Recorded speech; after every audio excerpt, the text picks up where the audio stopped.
Hello everyone, आपका स्वागत है हमारे YouTube channel way of learning में। तो आज हम शुरू करेंगे क्लास 6 का 8th चैप्टर जल की विविध अवस्थाओं की यात्रा। इस चैप्टर की एक्सप्लेनेशन हम पहले पढ़ चुके हैं, तो अगर आपको इसकी एक्सप्लेनेशन देखनी है तो आप इसकी वीडियो देख सकते हैं चैनल पर। इसमें हम सिर्फ इसके सॉल्यूशन देखेंगे। तो फर्स्ट का सॉल्यूशन क्या होगा, इसमें 4 ऑप्शन है। पहले क्वेश्चन पढ़ लेते हैं।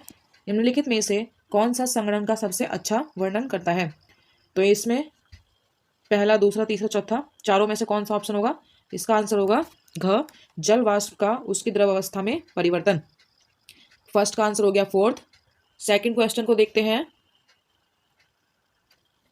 नीचे दी गई प्रक्रियाओं में से किस प्रक्रिया में वाष्पीकरण बहुत महत्वपूर्ण है? अगर हम रंग भरेंगे तो वाष्पीकरण किस में जरूरी होगा? पेंसिल के, या फिर पानी के क्रेयॉन से, या फिर एक्रेलिक?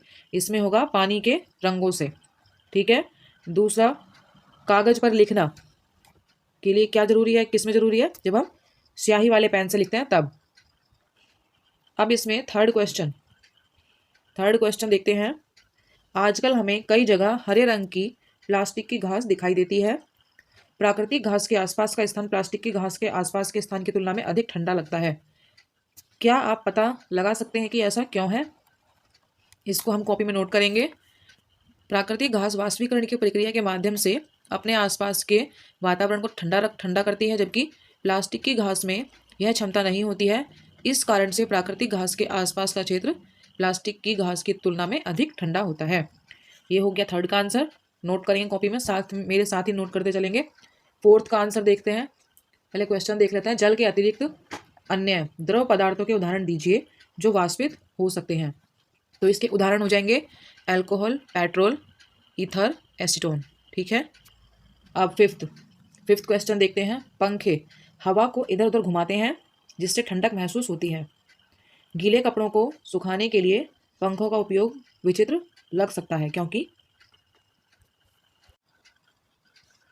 क्योंकि पंखे की हवा वस्तुओं को ठंडा करती है, गर्म नहीं।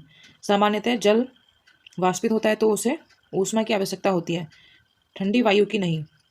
आपका इस विषय में क्या सोचना है? तो उसको भी नोट करेंगे।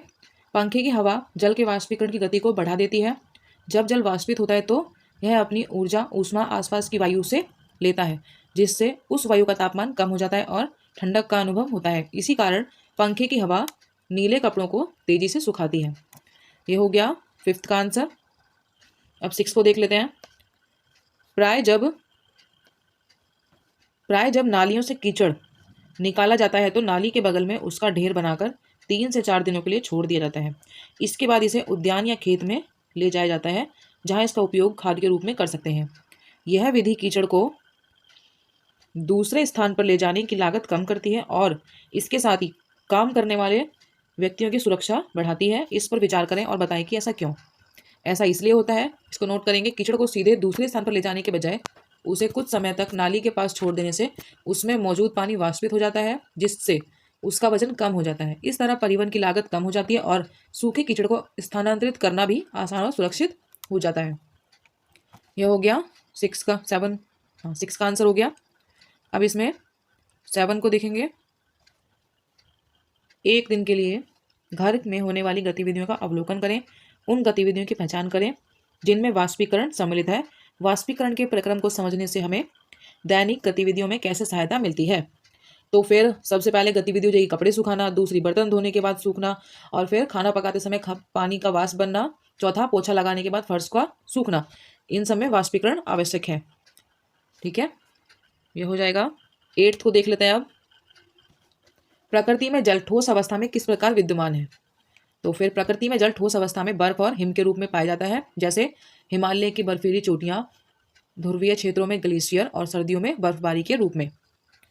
अब 9th, जल हमारे अधिकार से पहले हमारी जिम्मेदारी है।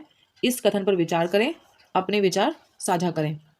यह कथन इस बात की ओर अंकित करता है कि जल का उपयोग करने से पहले हमें इसकी सुरक्षा और संरक्षण की जिम्मेदारी उठानी चाहिए। जल के जीवन के लिए अनिवार्य है और इसका सीमित स्रोत है, इसलिए इसे बर्बाद न करते हुए सावधानीपूर्वक उपयोग करना हमारा कर्तव्य है। ये हो गया 9th का आंसर। 10th का देख लेते हैं। धूप में खड़े दोपहिया वाहन की सीट गर्म हो जाती है, आप उसे ठंडा कैसे करेंगे?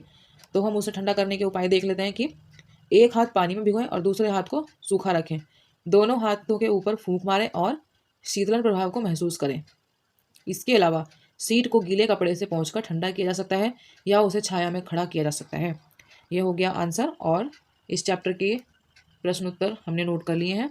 आपको वीडियो अच्छी लगे लाइक करें, शेयर करें, कमेंट करें और अपने दोस्तों के साथ भी शेयर करें, और मेरी वीडियो को ऐसे ही देखने के लिए चैनल को सब्सक्राइब करें। Thank you.